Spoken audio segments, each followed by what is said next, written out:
I don't want to talk about politics. Welcome back to the channel, guys. In today's video, we're going to talk about why I am 100% confident there will not be a second stimulus check this year. Other YouTubers are posting daily about how a second stimulus check is coming soon or imminent, but that's not going to happen. And I don't like talking about politics. I don't want to talk about politics on my channel. It has nothing to do with what I want to talk about. But I am going to use the terms Republican and Democrats. And I'm going to try to explain to you why there won't be a second stimulus check this year. Obviously, when polled about getting future payments from the government, it's very popular. 82% of Americans want monthly stimulus checks going forward. And I should clarify that this is not free money. You have to be a taxpayer who paid federal taxes in order to receive these checks. And if you earn over a certain amount, like $75,000, you're not eligible for the full amount. And if you don't work at all or didn't contribute, once again, you're not receiving payments. But mailing out stimulus checks to everyone does cost the federal government money. They are losing revenue. Now, let's just quickly recap the CARES Act, which was passed 2 months ago on March 25th. So the direct payments, $290 billion. This is the $1,200 stimulus checks that everyone received, plus $500 per child 17 and under. The increased unemployment benefits from the federal government, that is $600 a week for 4 months. That's $260 billion.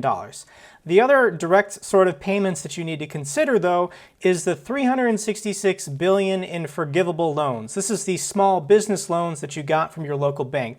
As long as businesses kept employees on the payroll, they would be given a loan amount that would be forgivable as long as they didn't let employees go. But these stimulus checks and these increased unemployment benefits have unintended consequences that we are seeing right now as states are trying to reopen.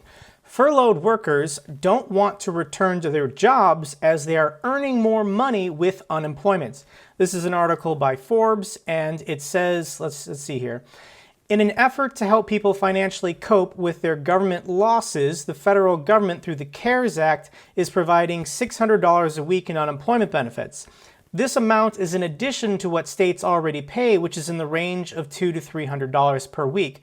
A person could conceivably earn $1,000 per week on unemployment.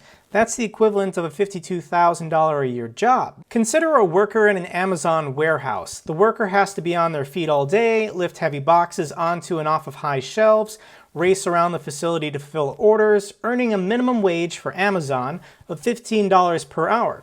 The person makes pre-tax $525 per week.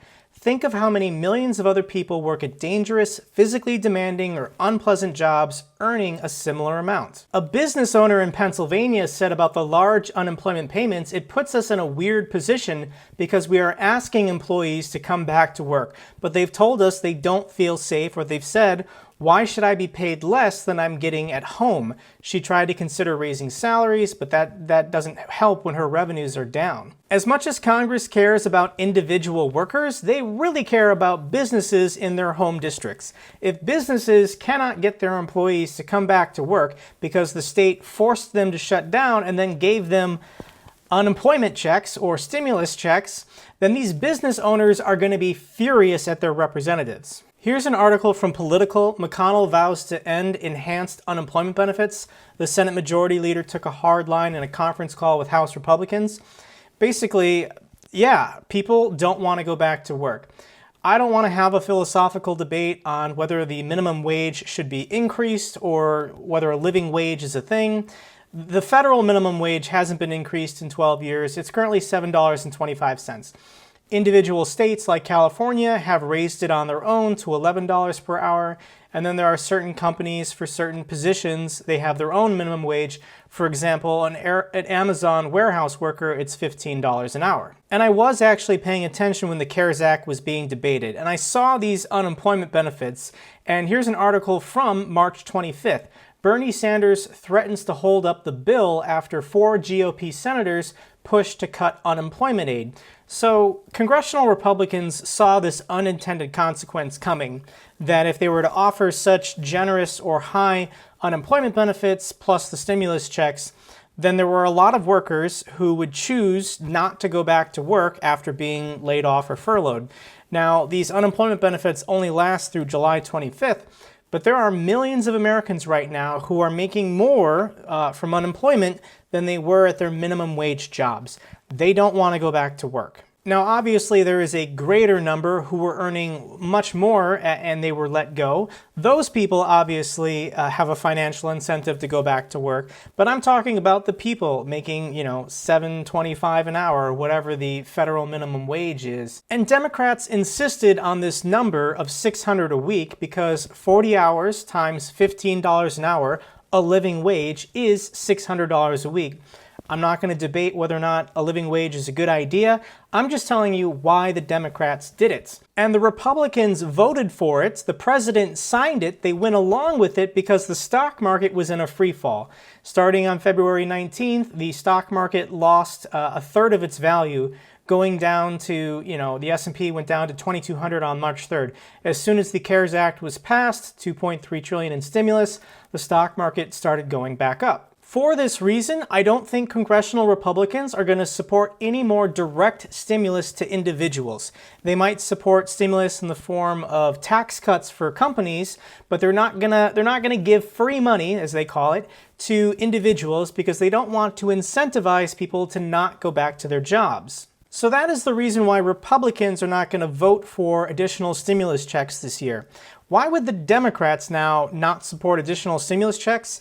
And this is where it gets a little silly. When the CARES Act was passed, it did not specify whether or not the president's signature could be on the checks, the physical check payments being mailed out to people. The problem with physical mailed checks being signed is only a small number of people were actually getting physical checks. Most people, like myself, were getting direct deposits. So I got a direct deposit payment from the U.S. Treasury for $1,200. However, I don't think the White House was happy with that. So they decided to send out this White House letter. Here's an article from the Washington Post. Trump sends a gushing letter to 90 million people, 90 million voters in an election year. And I got my letter earlier this week.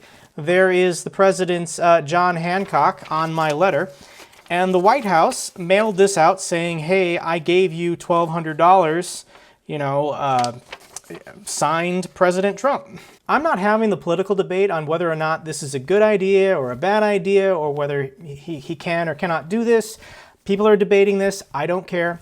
The point is that this is infuriating the Democrats, that in an election year, the president is using the stimulus checks as free campaign material, free advertising for his reelection. If there were to be any bills put forward in the future debating whether or not there should be direct stimulus checks mailed out to individuals again, of course the Democrats are going to insist that the president's signature cannot be on them, that he cannot mail out 100 million signed letters to 100 million eligible voters in an election year. And of course, if the bill includes language that isn't possible, then potentially the White House might not support it, or congressional Republicans won't support it.